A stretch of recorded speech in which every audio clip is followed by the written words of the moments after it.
Can't stop, won't stop, ladies and gentlemen. Tetra and I are back to present to you one of the finest matches of today, at least on paper. Let's see how the two teams are going to fight it out later on.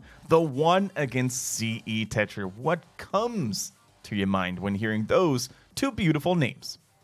If I had to rate from a slave to a queen, I would give them both a Nashara. They are incredible teams who totally haven't made pacts with old gods, except maybe the one when it comes to bosses.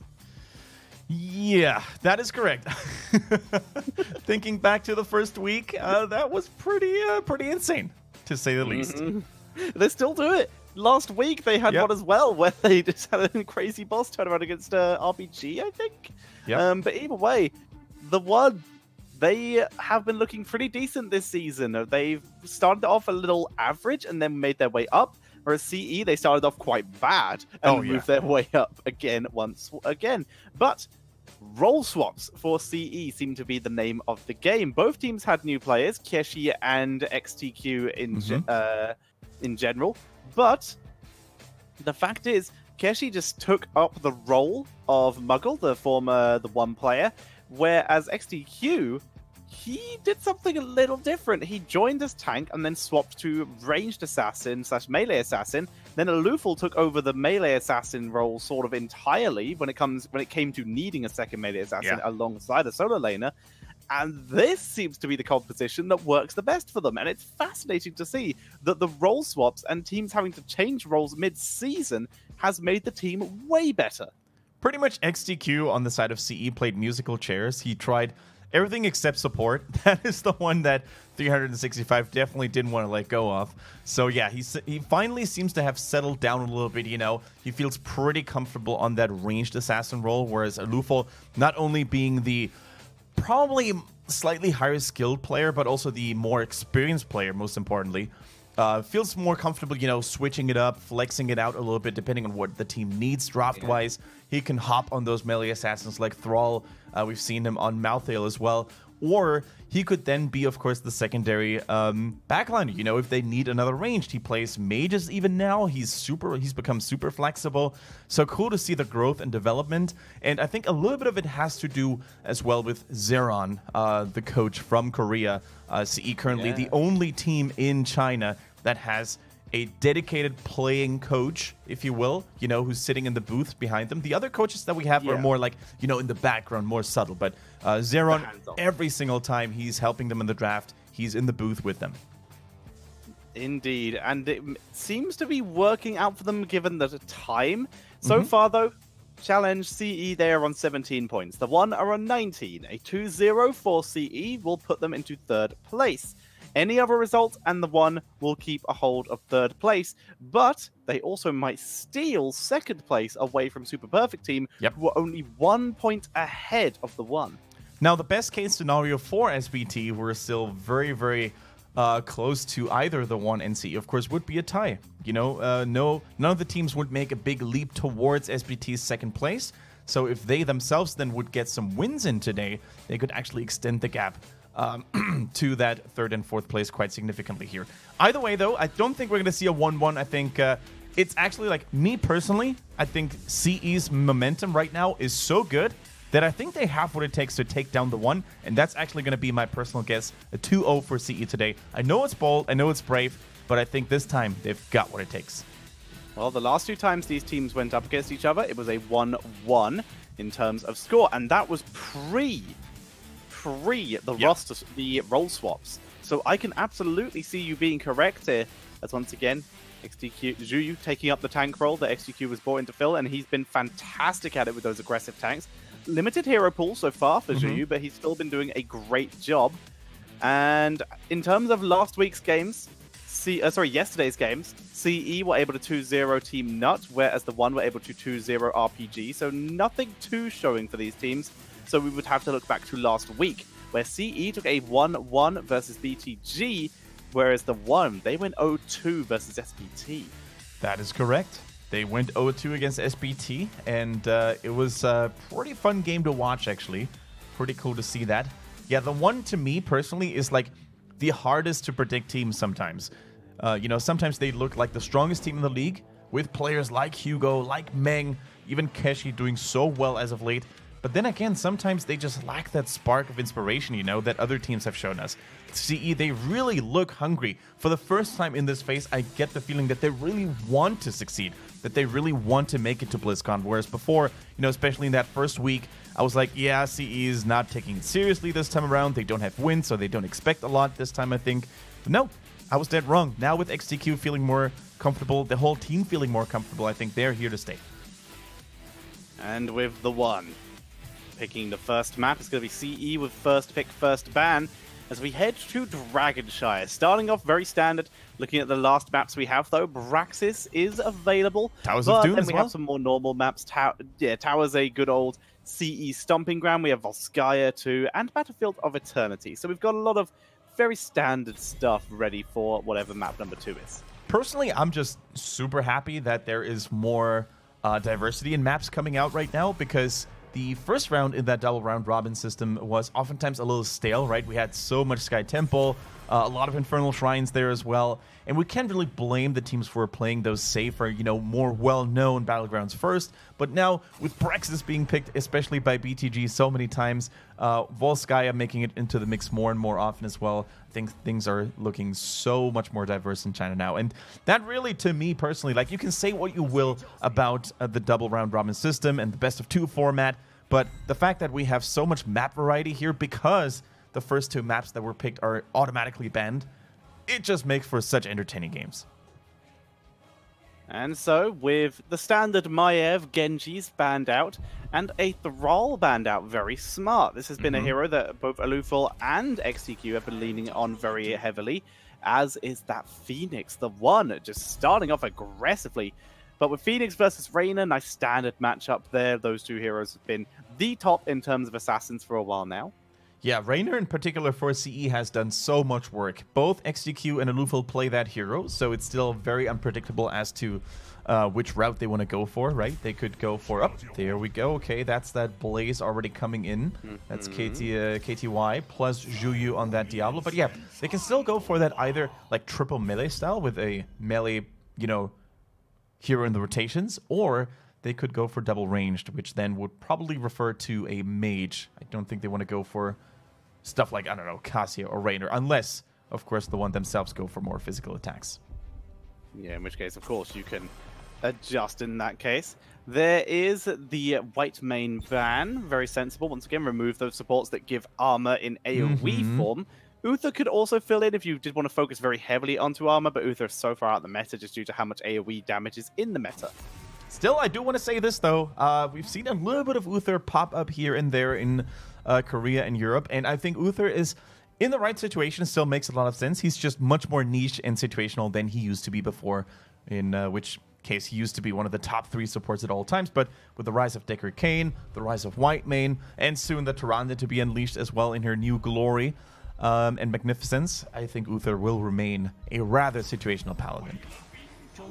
I think you will be right. Here's the Cassia coming in for TheOne, so they choose to go down the more physical attack route, which makes a fair amount of sense. Reyna is, of course, currently the only assassin for CE. So a mage is definitely going to be more likely now. I think a Jaina is potential, but there's a Nubarak. So who's the Li Ming player for CE? I would assume it would be Juyu normally, so it's going to have to be XTQ, but they're going to stick with the Jaina. Maybe they just can't play Li Ming at this point with their current roster. You hit the nail on the head there, Tetcher. We have yet to see a strong Li Ming from either XTQ or Alufal, so I don't think any of the 2 feels comfortable enough to put on the Li Ming shoes, because Li Ming is a little different from the other mages, right? True, you can make plays happen with a Jaina, right? You can dominate teamfights, but Li Ming always seems to require that little bit of finesse here, right? And that is Hugo's Illidan finally back in HGC China, the one that has done it. I mean, ever since 2017 when Tetra Knight first started casting TheOne, he looked like the strongest Illidan in China, and maybe even one of the strongest ones in Asia, hands down, and he hasn't played it in almost a year. Finally, it's back. It is back. It's on like a 50-60% win rate. I will find that while we wait for the game to start. But it is very cool to see that pick that was the original target ban, I would say, in HGC China. Like, the two target bans were Jingxi's Valor back in the day, True. followed closely by the most recent Hugo Illidan. And all of a sudden, Tetra, I'm starting to feel very worried when I look at the drafts here. Not necessarily because I think TheOne has the better heroes. I mean, Illidan's power level is debatable, but because they feel they basically synergize comfort and strength in countering to what the enemy team has. As we said, no Li Ming. This is probably the first matchup ever in which a Noobrite doesn't have to deal with Disintegrate, because it's normally such a given, right? You pick it. You just pick it and you go for the counter. You pop those cocoons every single time. But with those tools not being available, and Illidan on top of it as well, I'm so excited to see TheOne play in CE. They are going to have to try double time this time in order not to fall apart early. Yes, they are. Illidan this year for Hugo is only a 33% win rate, but he has a lifetime win rate of 56%. And let's see if he can increase that win rate now with his team, TheOne on the left, with Hugo, Kieshi, Meng, ZJZ, and Huhu. Playing against them is CE with a Lufol, XDQ, 365, KTY, and Juyu on that Diablo there as well. And we've been speculating for quite some time now, haven't we, Tetcher, when Hugo would finally bounce back on that Illidan, because we've seen several players in HGC China, most importantly Bruiser here, of course, for the A-team, get some decent results in with that hero. So the one who initially still stuck to it all the time, the one who made it popular and quite infamous in China, you know, kind of forgot about his baby boy, but now he's back, and it is cool to see. And we're going to see CE's reaction to this is to play a little bit of PvE here. We're going to stick with the Neural Stim Pack for Blaze, giving him a lot more mana, more spamming of the abilities to try and slow and annoy Illidan as much as possible. This also is going to mean he can get more oil out, which he can combine with the Nanoweave coating later on for attack speed slows. And we're seeing Reyna, instead of going with Ace in the Hole, but will be evaded, going for Exterminator, so he can hashtag play the map. Exactly. Exterminator is always a nice choice here. Hold that thought. Hugo gets initiated on by Diablo, and Karazim stands in the blizzard for almost the entire duration. Needs to get to safety. Never mind. He pops the Jaina all the while and gets the heals coming in as well. That might be a double kill right off the bat. Yeah, Juyu goes down. That is a double kill acquired by TheOne here. Great start there. And they immediately take the initiative and move on to the Bruiser camp. All right, Hugo's back in town, ladies and gentlemen. That was some amazing game decision there, or game sense, if you will, realizing that although he took so much damage from the Jaina Blizzard, he would still be able to survive that initial burst because support was nearby, follow-up damage was nearby as well. Beautifully done. See, though, making the most of Exterminator and their team. They miss out on a couple minions. Not that many, though. It's pretty effective by them. And they're actually almost missing out on the Dragon Knight. Can they reclaim bot? 365. What an escape. So they grab double Mercs, Bruiser Camp for top lane, which will help defend that Bruiser Camp taken by TheOne, and a Siege Giant Camp using that Exterminator of Reyna to burn through that as fast as possible. But it still means they were a little bit slower picking up the minion waves. Yeah. 4 is hit by TheOne first. And look at the top lane as well. I see 3 icons there currently pushing. Illidan, Phoenix, Decker Kane, even a Noobrite there saying hello as well. That is so much damage. That is so much sieging potential there as well. Phoenix needs to really put the emergency break in there. Gets locked down, gets popped as well, but the return kill onto Jaina is a reality. Illidan just dives straight past the tags, who dives straight past him and gets the kill. Now ZJZ is the target. 365 though decides against the dive, and instead they turn on to Hugo looking for the overpower from Juyu, but they can't get it. Quick backup here by TheOne, and that's a simple 1-for-1 trade. Yeah, and guess who doesn't really care about that mercenary camp with that anti-ability damage aura? It is Illidan. Most of his damage arrives, of course, from his basic attacks. The only thing he kind of needs to be on the lookout for is that Earth ally from Karazim, which, if left unattended, will actually cripple his damage quite significantly here. And I want to talk... Oh, that was a little bit of a miscalculation here by Huhu. Actually, he thought he would be able to interrupt it with just an Impale and realized, oh snap, it's actually getting super close. Used the Burrow Charge, but even that one wasn't enough to stop that Dragon Knight. And I think at the very latest right now, CE has definitely stabilized after that early onslaught. Yeah, it was a very cheeky move there by CE to get that Dragon Knight in time, and as such, with that, they get a huge amount of XP from the structures. They're only 2 kills behind, and Lufol survives the gank of Kieshi, as Juyu Looks to maybe punish Hooker if he overextends. Luful lets his port go through instead of risking the turnaround play. Yeah, but of course, Anub'arak still has that magic armor whenever he uses his Hardened Carapace, and that means, of course, that Jaina will only be able to deal so much damage onto him. Level 7, despite the lack of Dragon Knighting, is still coming over a little bit earlier for the one, despite losing a couple of structures, but that basically allowed CE to equalize the score with all that lost XP due to the early deaths they had to suffer from. Now, Tetra, I want to look at the draft of CE. I want to look at the lineup here. And especially Kharazim, I think, will have to prove so much to me because he, in my opinion, seems like one of the weakest supports against Illidan. He doesn't have any noteworthy crowd control. He doesn't really have much, you know, to keep him at bay, disengage-wise. So I wonder how much that Earth Ally and his damage can provide. That, all of a sudden, though, looks like a mighty rough place for CE to be in. 365 actually dying right now. Will survive. Blaze with the turnaround play. See, he's still got the Murkap during this. Jaina damage indeed. Cassie going down. Hugo will pick up the Jaina here. Alufal is also very low, so he's being focused down and chased down, but the tanks in the front line have already killed off both the backliners. Down goes actually her. 365 turning it up onto Anub'arak, and it turns out Kharazim doesn't have to counter Illidan if he can kill everyone else. And I was starting to get a little worried here for CE after they were outnumbered so hard, but they turn it around in great fashion. Hugo on the run. He is CE's most wanted right now. He used the mercenaries as an escape there as well. Strong play by both teams, but both teams also taking heavy casualties. Yeah. And to expand on what you said here, as we see this replay, that's actually something that I found quite fascinating in the fact that everyone pretty much agrees that new Kharazim is better than old Kharazim. Great anti-heal, by the way, but good patience by CE and a great escape by 365, dodging all the abilities and barely surviving and then allowing Blaze to get the counter kill there with the turnaround. But the thing is, new Kharazim is definitely better than old Kharazim, but old Kharazim, his way of 100 fists, used to actually do ability power. And that is like, everyone agrees that the new one's better because it synergizes with his other stuff, but obviously it means it's worse against Illidan, so it's worse in this one specific situation. That is correct. So I also wonder which heroic ability we're going to see in from Kharazim. Is it going to be the seven-sided, which I guess an Illidan who's deep in your backline can actually do quite a lot of work. Could also be dodged by a Metamorphosis, though. So I think Kharazim and Illidan will probably very closely watch... Oh, never mind. They just picked the seven-sided right at the get-go. Looks like they do not trust the Palms, and understandably so. I think seven-sided against Anub'arak, against Illidan, can have so much value. And with level 10 now online for the one as well. Lornado, Ball, Lightning, Purification, Salvo, Cocoon. And what is the last pick going to be? I'm going to be honest, I wouldn't have hated Locust Swarm here, but I can see why they picked Cocoon here, because now they can isolate and dive. But Locust Swarm against this double front line, it's always going to be next to you. Could have got him some great sustain. He's diving on pretty deep. Luful is trying to stay alive. He's on the run. Diablo for the save from downtown. Oh, that's just sad.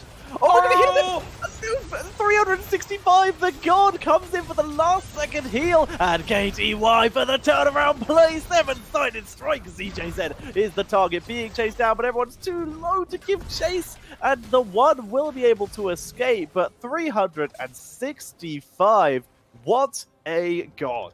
That was so crazy and cool to see, because I think Alufal himself hadn't actually expected to live through this. He was actually turning around to deal as much damage in his dying breath as possible. But then, of course, came that last-second save there as well, and Hugo falls to the flames of the bunker. Anub dives out, but Diablo dives deep, turning it round. The Ball Lightning's getting some crazy damage, though, and Zhuyu will fall here. Good Lornado. Reset the Soul Stones on the Diablo, and that might be kill number 2 coming in. Kill number 3, making a triple, and the Dragon Knight is going to go over to CE. However, it came at a heavy price, because without 2 of their members to support this push, I'm not sure if they can actually get anything out of it. Make it 3, baby.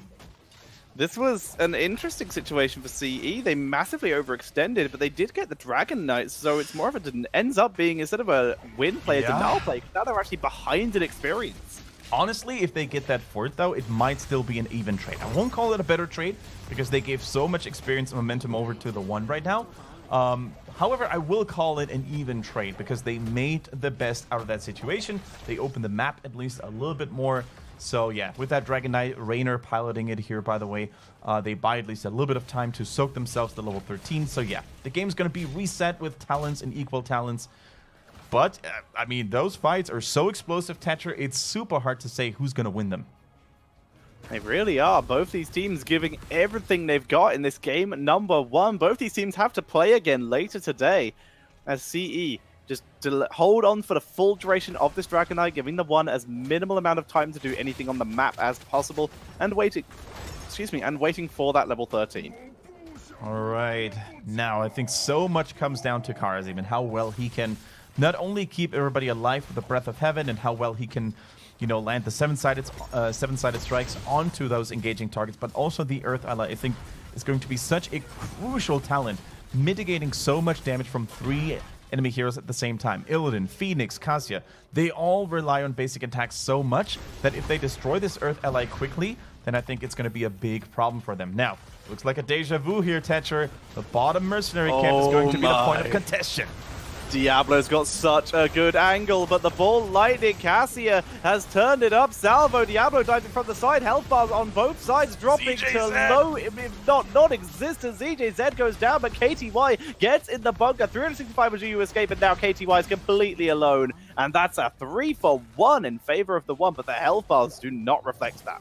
If I get one wish granted, I would love to see a replay right now, production team, and look at ZJZ's Decker Kane. Not only did he secure the kill with his great Lornado, but more importantly, he survived like a true raid boss, refusing to dying over and over again with those last-second potions. Also, the positioning, always making sure that he had at least one allied hero nearby, so he get the 10 armor, he would get the lower cooldowns on his potions, and he bought so much time. True, he ended up falling in the process, but he baited so much time and so many cooldowns onto him that the rest of his team was just able to get a triple kill. So well played, ZJZ continues to impress.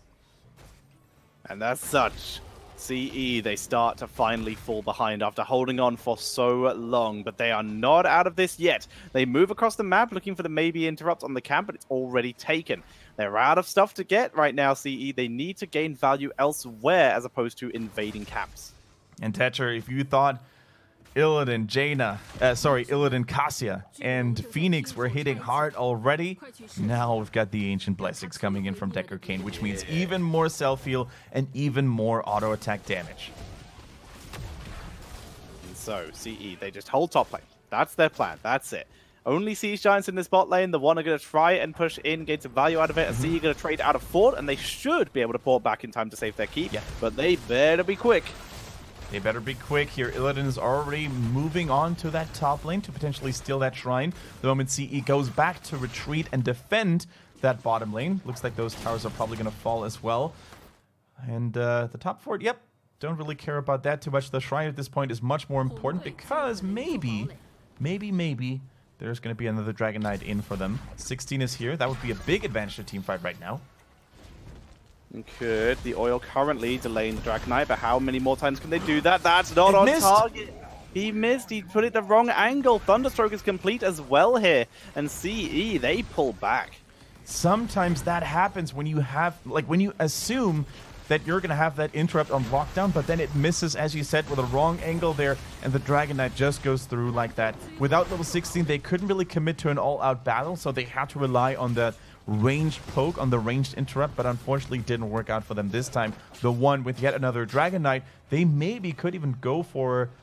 I was gonna suggest the bottom lane because they had destroyed the towers earlier already, but it looks like they want to play it safe and open the map up a little more even. Yeah, they move up to the top lane, going to take down the final remaining fort of CE. And there's going to be no trouble doing that at all with that Dragon Knight there.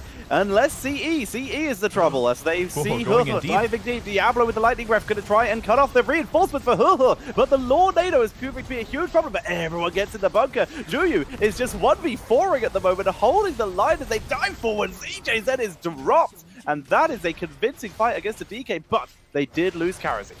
They did lose Karazim, and everyone was low on the side of CE, especially Diablo. I think he was actually saved by that Dragon Knight by mistake here, unfortunately. Otherwise, Illidan probably would have been able to finish him off. And speaking of Illidan, Hugo going in like an absolute psychopath, right? Way too deep, it's safe to say that. Then he was locked down, and the seven-sided strike melted the beetle like he was made of butter. But in the end, I still think if that fight had gone on, Hugo would have been able to clean up everyone because they wasted, once again, so many cooldowns onto the front line, and Illidan was totally left uncontested. But it was a good job that they got that disengage then. CE able to pull back, gain the value that way. And so far, they are still in this. They're 1 and a bit levels behind, but they have control of the map for at least a little bit. They're grabbing a bruiser camp with Diablo scouting, so they know if the one side to invade this. Same spot again, but this time CE do finish in time. All right. They finished that one in time. They've got the level 16 online right now. The Cleansing Touch is there as well for Karazim, providing more protection, more disengage against lockdown from a Noob, most importantly. So after a Cocoon, most importantly, after that Cocoon expires, the Cleansing Touch immediately on the target, and the target will be safe for now. Ancient Blessings coming in there, more damage, more self-sustain. They're trying to keep that fort alive at all costs. Can they do so? I don't believe they have enough. Illidan's top lane still. Yeah, fort definitely goes down. Don't need to worry about that. So the question is, what else can CE get done? Once again, Mercs are the only thing on the map, but it is on their side of the map. So that looks like it's going to be the plan here. Yeah. Rush up there and prepare to hold the Dragon Knight statue once again. Exactly. 2 bruisers, 1 for each team. They're going to get taken right now. These bruisers are going to be crucial when it comes to, as you said, de-pushing the lane and maybe even provide some counterweight in your favor to keep the opponents distracted and busy. And keeping opponents distracted and busy on Dragon Shard can be so important. CE with the trap is the one smelling it out. There we go. No face checking this time around. Well played. Good impale. The moment level 20 hits for the one, they're going to have a global hunt, and Illidan can afford to play even more recklessly. Well, he can, but is that what they want to do here? As we they just want the level 20. CE. They do. They're trying to soak it. This is why Illidan is still split soaking. Of course, he is also, like you said, he is pretty much global on this map anyway. It's a pretty small map in terms of width, so he can just join at any point. He's going to pull back. Doesn't have vision of all CE members as they finish clearing out the minion wave, so he knew he could be in danger. Decides to back up and not get himself killed. There is the option for Illidan, once again, as we already mentioned, due to the map being small, to go for a different level 20. But for now, the objective is just to get the level 20, so we can make that decision. Exactly. So, you know, you can really see how Huhu, man, he's just on top of his game here. CE, they really wanted to make that ambush a reality, right? Fighting on even terms here for now. But now that the Storm talent is here, they need to retreat immediately. They're going to have to soak themselves, which is something they actually missed out on because they tried to make that aggressive play. Now, Lorenado upgrade, lower cooldown, infinite lightning coming in from Cassia as well. The second life for Phoenix. And only Illidan is still holding on to this. And CE, they've given up. They say, you know what? This Dragon Knight is going to hurt us quite a bit, but it's still better to hurt than to lose and die altogether. That it is, as they begin to move in with the Dragon Knight. Can the one get a keep? This is the objective. With a level 20 still a full level away, KTY getting chased down, but he will be able to back up here. Cleansing Touch used unnecessarily, actually. Didn't think that was needed to be used. But with level 20, we will see the one march in, and this will almost certainly pick up at least the keep. All right, a little bit of extra damage onto that Dragon Knight with 7-sided strike being in the mix now. No bunker. KTY was knocked all the way back, actually. And Zuyu in trouble. Cleansing Touch used, but there's the Cocoon onto Karazim, and this might end up being it. Bunker is there. Give Karazim someone to dash to. He gets in the bunker. Full retreat coming out. A Luful drop low, but is able to escape. Diablo back after his souls have expired. They need to kill the keep first. All his souls once again. Keep finally dropping. Can they go further? Health bars looking low. CE able to tap Fountain and return for this fight. Dive comes in. Still no level 20 for CE. They're going to turn around. Last ditch effort for this defense. XTQ pulling back. But everyone on CE is looking pretty healthy, whereas Hucho's starting to drop. Great Lornado, though. That was probably the best case scenario for the one in terms of, you know, how they started that fight. They killed Diablo, but unfortunately for them, it was Diablo, and he had full stacks, which meant that he respawned after a few seconds, which meant then that, of course, that it was a 5-man defense. And unfortunately also for them, the Dragon Knight took too much damage prior to actually being able to attack the core, because in order to actually attack the core, you need to kill the keep. But it looks like they were getting a little overzealous there. They didn't focus it down in time. So as such, a good team fight, a good result because no one died. But still, it could have gone better. A nice hold for CE, and one keep doesn't mean you're out of the game. They're still 100% in this.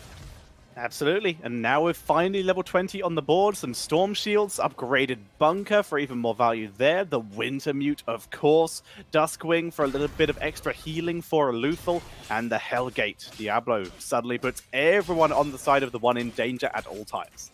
All right, looks pretty good, man. Hugo, up to this point, already looking super solid on that Illidan.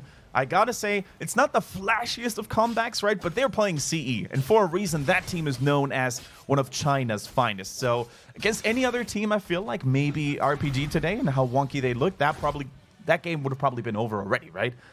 As it is, CE is not going down without a fight. They're tenacious. They're trying to really stay in there. As we see CE clearing out the lanes once again, the one burning through the Bruiser camp. In comes He to assist with that, as Meng has been left on the solo lane, interestingly enough. Even with the upgraded Nowhere to Hide from Illidan, he is not actually being used for the solo because of his extra camp clear. All right, this game is getting intense right now. The temples, these shrines are going to be activated here. One fight is all the difference. One bigger team kill, for example, or a bigger kill streak could mean the end possibly for both teams. Because if you look at it, both teams actually have really solid core damage as well. I would say the one's core damage is probably stronger because of Illidan and Hugo. But if you really think about it, both Jaina and Raynor are just as good when it comes to, capitalizing on those victories and potentially ending the game very quickly. So then, Juyu pulling back, waiting for his opportunity to strike once again. It's going to take him like less than a second with Hellgate to engage whenever he wants to. So he can just chill around and wait for anyone to overstep from the one. They're going to control bots, just trade out for top lane. Yep. The classic rotations until someone makes a mistake. Yep, and although this game up to this point has been a true China classic with 14 kills on the side of the one and 9 on the side of CE, you can really tell how both teams are starting to sweat a little bit more now, realizing that one misstep, one mistake could be the last one in this. Every mistake is going to get punished super hard. The one advantage, though, that the one has is the catapults in the bottom lane. They can just wait until 1 or 2 members of CE are going to go back defending, and then they can make their move. And with a global like Illidan now, with that Hunt upgraded 20, they can abuse that even more. Look at that. That's 2 catapults already. Someone is going to have to defend that eventually. Who's it going to be? Someone got to do it. 365 denied the Dragon Knight once again as the shield slowly disappears. Minion wave will spawn and defend as they decide to just pull the trigger. Meng is down. is dropped here.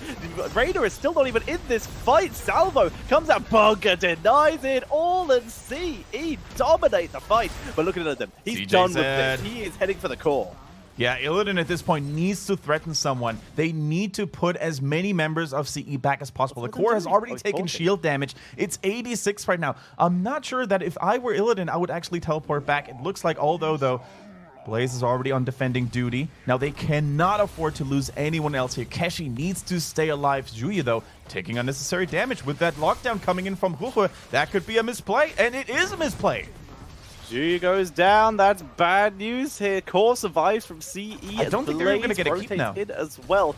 They're going to try. Illidan once again can just pressure the back door here. And Noob is also pressuring the back door. Oh, Diablo is back. Remember, he has back. all his soul. Did he see him? Does he spot it?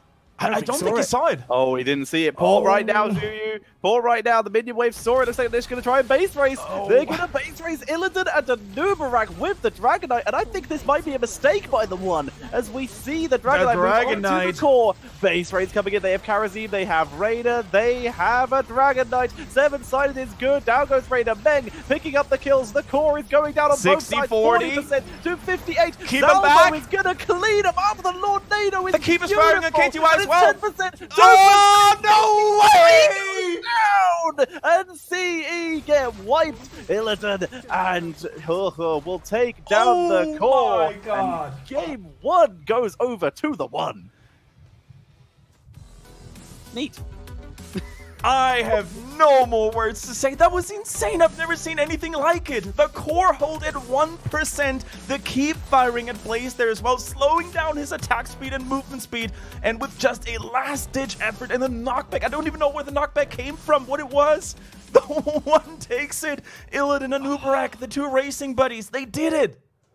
That was incredible. Great turnaround there. Coming in from TheOne CE. They made the right choice, I believe. Yes. Able to make that play, but Diablo, too much hesitation to either go for the core and end or to come back. He might have been able to defend more, but either way, his team wiped on the core. Positioning wasn't great. Cassia got a double kill, just cleaning up as Raider and Karasi decided to stand next to each other.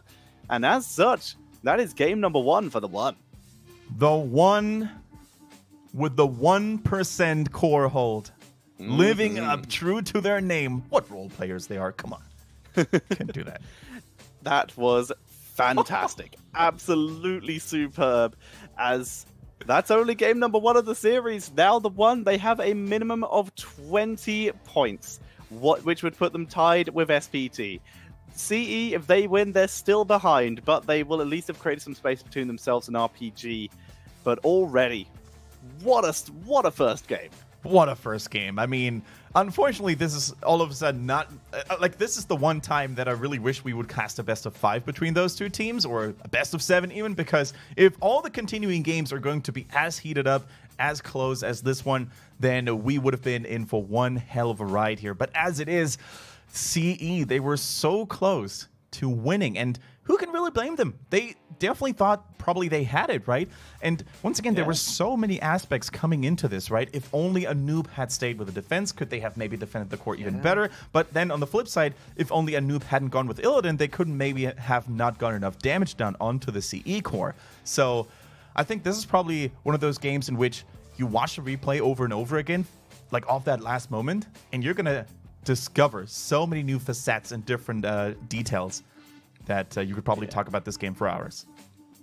Completely agree, but that was a brilliant first game here, but you saw the killer instinct of Illidan, of Hugo and Turco coming into effect. The two, some of the longest standing players for this team, able to pull the trigger and just make the plays happen.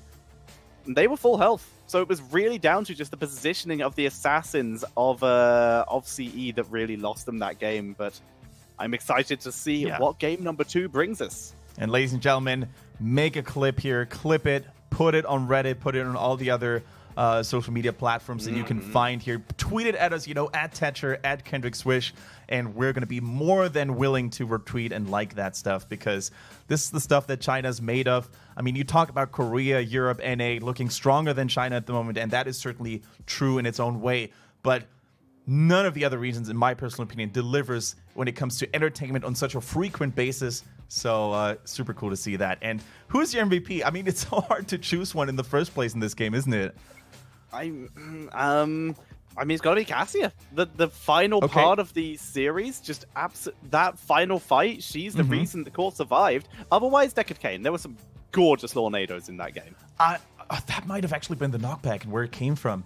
Maybe ZJZ actually had, after the Dragonite was popped, he had that Lornado already? Oh, yeah, no, yeah, that was it. Sorry, I didn't realize that's the knockback you meant. Yes, there was absolutely a Lornado being dropped there. Oh, then the end, I agree. Then it's ZJZ, man. I mean, this guy, hands down, best Deckard Cain in China. Every time he plays that hero, he delivers. Not just in terms of, you know, like knocking people back, enabling kills by trapping someone in the Lornado, but most importantly, in my opinion, is his positioning and his tenacity, you know, staying alive for as long as possible, enabling his teammates to get those kills over and over again. And Tetra, it's 19-11, 4-4 structure, such an even game. It was so even at the end, but TheOne were the ones who were able to finish it out. Now though, CE, what is the MVP Meng? There it is, Cassia, well played, able to get that double kill at the end, really saving his team in the game, and as such, a well-deserved MVP. Now, what is going to be the next map? Next map, man, there's CE in there, and if CE did prefer to go for map call, then I think Towers of Doom is a reality here, or at least a chance of becoming a reality, because they really, really like to play on that map. And I'm actually surprised to see that, you know, TheOne is not looking a little more cheerful, a little more brightened up, because they just had such a great game. But on the same time, maybe they were just focused, man. They realized how close it was. Of course, I'm sure they would have liked to have won that game by even more. So I doubt they're going to be as happy as they would have